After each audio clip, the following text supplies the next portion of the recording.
ব্যাপারটা এমন না যে আল্লাহ লিখে রেখেছেন বলে আপনি বেছে নিচ্ছেন। যেহেতু আপনি এটাই বেছে নেবেন তাই আল্লাহ আগে লিখে রেখেছেন। এখানে পছন্দ আপনার, তবে আল্লাহ আপনার পছন্দ জানেন। যেমন ধরেন একটা রাস্তার মোড়ে আসলেন, সামনে 5টা রাস্তা, রোড নাম্বার 1, 2, 3, 4, 5। এখানে পছন্দ আপনার, বেছে নিতে পারেন রোড নাম্বার 1, 2, 3, 4, 5। আপনি গেলেন রোড 2-এ।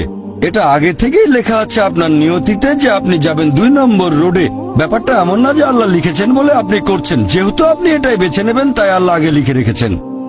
তাহলে পছন্দ আপনার। আপনি চাইলে টাকা উপার্জন করতে পারেন ভালো কাজের মাধ্যমে, হালাল উপায়ে, অথবা পারেন চুরি করে হারাম উপায়ে। পছন্দ আপনার। ধরেন চুরি করলেন, এটা আপনার সিদ্ধান্ত। তবে আল্লাহ আগে থেকে জানেন যে এই লোকটা সহজে টাকা পেতে চায়, তাই চুরি করবে। তাই আল্লাহ আগে লিখে রেখেছেন যে এই লোকটা 25 বছর বয়সে চুরি করবে। এখানে দোষটা কার? দোষ আসলে আপনার। তবে আল্লাহর আছে ইলমে গায়েব, তাই তিনি আগেই লিখে রেখেছেন।